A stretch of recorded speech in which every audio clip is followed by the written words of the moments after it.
Comedy Film Nerds Podcast. So let's move on to the movie you saw, Love Simon. Yes. I love it. The end.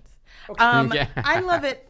It is a sweet movie about it's a coming of age story. Is it Breakfast Clubby? Well, it gets compared to a John Hughes vibe. It's not in the sense of it's not different people trying to work out, hey, why are we different necessarily? But it is in the sense of, but it is John Hughes like he's similar to like a John Cusack character, but really Better Off Dead, right? Was right. Just like, I'm trying to find love and I want that, like, essentially that's this guy's journey. He just happens to be gay.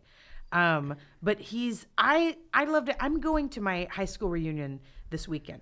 And I had just been texting with my friend who was gay and who I knew from high school. And I was telling him there was a reunion, PS.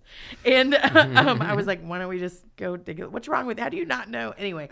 But seeing this movie right now here in real time about here's a kid. It's not a kid who's beat up because he's gay necessarily. Or it's not there's so many sad stories to be told about, hey, I'm in high school and I'm gay. Yeah. Very tragic.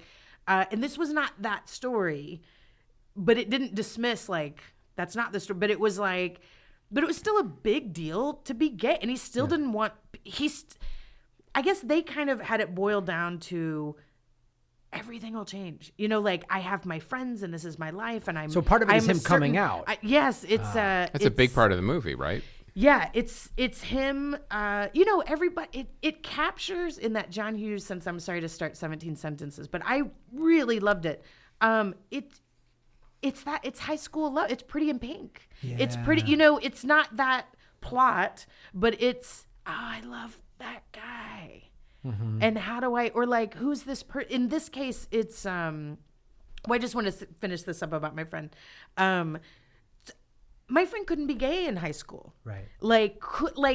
You used to could not be gay. Yeah. And obviously not everywhere is on the same page. But so this was a story of now we're it's still hard in these ways, but it is very different. And I was telling I took my fiance to see it. He's crying. Oh. He loves it. Oh, wow. He's a straight dude, and he was like, well, let's hope he was got engaged to you. He was but he was like, it's so fingers crossed. Yeah, right. Why is it going so well? But he's a straight dude. But he was like, it's so sweet because it hits on to me, whether gay or straight or colors or whatever, you're like, oh, I know that feeling. The longing. Friend and I have a crush right. And I can't tell you this thing and high school everything's the biggest deal and not in a melodramatic way, not in a sad, just in that in the similar that's compared to John Hughes stuff in the sense of it's kind of light and it's you're dealing with some tough issues and kids are smartly communicating.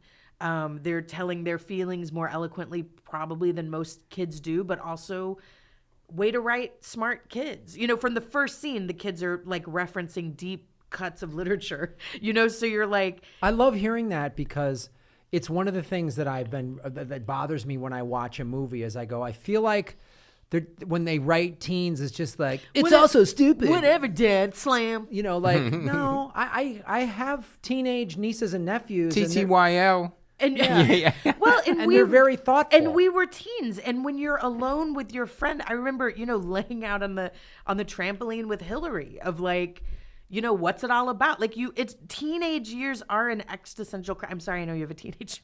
Yes. But when you're like, oh no, this could be terrible. Yeah. Oh no, I know that already. But but you're laying there what is it about? Who am I gonna be? Who am I in the world? And because it's the first time you start thinking about those things. Yeah. Literally, this is oh my gosh, this is my life, the world around me. What am I gonna do and how am I gonna fit into it? And it's so clear how people are treating you. You're the smart one, but you're not pretty, or you're the pretty be one, but there's, that's probably just a one-dimensional, like The world tries to put you in the who you are, and then who you're for supposed to be, and then if you look out in the world, there's a certain amount of role models, but I think probably everyone, there's not quite that thing that's you that you're like, oh, that can be my path. You're like, oh, but I'm a little this and a little that. So it captures that. Like it captures, you have several, and not in a buffoonish way.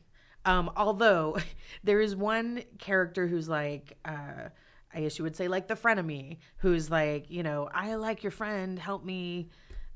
Basically the plot is like, hey, you're really good friends with these people, right? Well, help me get together with your friend, or I'm going to tell everyone you're gay. Look, I'm not trying to be a jerk. Just, I think we can really help each other. I need to blackmail you. He's just, that is the plot. So it's a little like that. And there's as a device, there's the school gossip website that, they're all on. There are these things, but to me, like, I saw it. I loved it. I felt like when I was in high school, I'm from a small town in Texas, and I talk about it on my album, Mouth Punch. It's available on Amazon, iTunes, all the platforms. Anyway, get a free one if you buy some CFN merchandise. I don't live there anymore because I can read. Anyway, that's on the album. It's just fun, just a fun thing. Anyway, but a lot of towns are like this. But we didn't. When you're not allowed to be gay, then other people aren't allowed to know gay people. So, and if you're only told like, well, it's weird and it's wrong, or to me, I wasn't even told that much about it. It was just like, no, it was just like sex, no, homosex, no, like there's just things we don't talk about or say, or whatever. So, you're not really, there are rules. Yes. You're just not allowed like a spectrum of understanding of life. And then I go to college, which gratefully, like I got to go to the University of Texas. So 50,000 undergrad, and you're exposed to different things. And for me, that's how I became not homophobic. And that's how I became not racist, to be honest. Like, because you meet people and you go, oh, shit, I didn't know this was still a problem, or this was like, because you're raised like veal. Like, you just are until you get out of your little bubble. So to me, and my point is... Or you make that bubble stronger. Yes, or never leave, and then you just, that, community-minded thing that isn't necessarily well-rounded. But yeah, so for me, I was hit by like, I had friends in college who were gay, and then you go like, oh, I love you. You're great and fun, and you're my friend. Oh, and you're gay. Oh, then gay's all right. Like, that's how you get, and to me, that's what this movie does. Now, how does this movie appeal to, like it can be dismissed as, oh, well, it's a gay story, I don't want to watch it, but it's not. It's a universal story about love and coming of age, and also finding your way into the world. How does it achieve those goals? I felt like very likable. I'm not sure exactly how to answer how it achieves those goals. It's charming. Greg Berlanti did it. No, I love Greg Berlanti. That's a good answer. The fact that you have charming characters, and that's what my fiance, he was like, you just like them, and and it had, I guess I want to address this too. I looked up reviews. Greg Berlanti directed Life as We Know It and the Broken Hearts Club of Romantic Comedy. Right, but look at that's directing, but look at his writing. He's got a giant... He's the writer for all the shows you like. On WB. He's got From a giant Dawson's resume. Creek, I loved Eli Stone, which nobody talks about. He does all the Flash, Arrow, all the No Ordinary CW Family. shows. He does all the... So he does Legends a lot of of Tomorrow, like the Black young Lightning. version of superheroes. Yeah. So really that's his... Bread and vibe butter. is Supergirl. He's a all those huge shows. TV guy, and he directed this. So it has that, and again, like he comes from Dawson's Creek. It's like he works with our friend Mark Guggenheim. Okay. It has that, this is a high school, and we're smart kids, and we're talking about what's going on and how we're feeling about it. So it's charming. I will say, so I read reviews this morning because I always wonder, well, how does what I think stack up? Because what I will say, especially as my point earlier of I met gay people and had this experience, and that's what this movie can do. Like, it can get to so many people. If girls watch this at 13 and maybe they don't know a gay kid yet, or they don't have a gay friend, or whatever, they'll be prepared because they're like, it's not a big deal. Like, this is the It wasn't about the weirdness of being gay or the, what it wasn't like anyway, which I think is amazing. But so the criticism of it, I think Variety, somebody was like, it was bland. They were like, it was bland. He's this beautiful kid with beautiful parents and they have all the money they need and he picks up his kid. And it's like, they just weren't, which I noticed during the movie, like they were well cared for. They were, iced coffees every morning and, there's no conversation how we're going to pay the bills. It was, no, that was not the conversation. It wasn't Moonlight. Yeah. No, that was a very different story. So, which I think is like an amazingly beautiful, valid story. And this was just like another story. It was a different story. It was a different story. And also like, I never looked at Pretty in Pink and was like, well, I don't know. I guess that did have Rich and Poor, but still there was, or Breakfast Club. That was a nice school. We're not mad about it. I don't know. Right. I just think it's like an unfair, it just wasn't the story. This was a people always got something to complain about. Suburban, whatever. But that exists. Yeah. And he was a bland, he's not boring. He's not fun to watch, but the lead kid, like he's a guy. I felt like it was very deliberate of like, he's a guy. He's not a particularly effeminate guy, or he's not, he's just a dude. He wears hoodies and jackets and goes to school and is like, I've always known I'm gay and I don't know how to let people know, and then he ends up not being able to control how people find out. And the through line of it, and it's based on a book, so it was already popular and it's already a good story.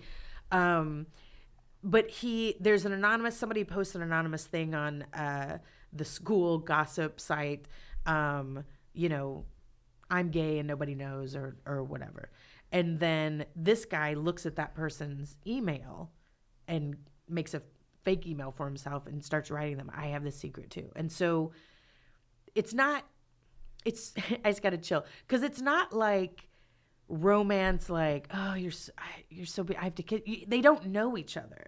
It's two people. I swear I'm going to cry. It's two people who have this big secret they don't know how to talk to anyone about.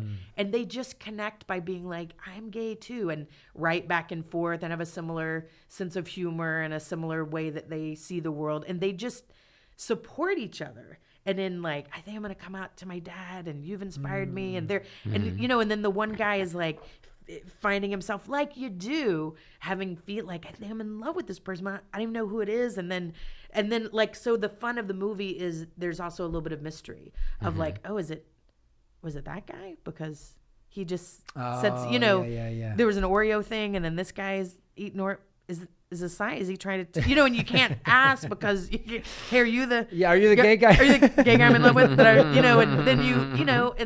then he. What's your email address? Yeah, he makes a big mess with his friend. It has everything that a great story needs of like, and he had to. I could feel Brian, but whenever something bad is about to happen in a movie, my fiance is like, he's a musician, so he doesn't think about. He doesn't know there's like rules of writing, and storytelling. He does not.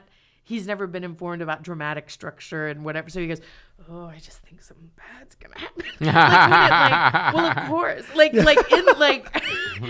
the story, I'm like literally like, if nothing bad happens, it's a terrible movie. Like right now, like it's all been set up, and it gets to this point, and the music starts, and he goes, "Oh, I just think something bad's gonna happen." So it's like, and he was right. Yeah, exactly. He's always right, and I'm like, that's what storytelling is.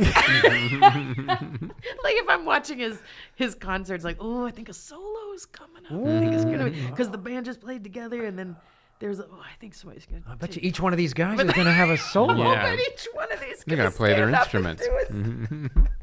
Oh my God, he's adorable. Well, that's cool. I'm excited. All right. It's great. That's good. I love That's good it. to hear. I love Simon.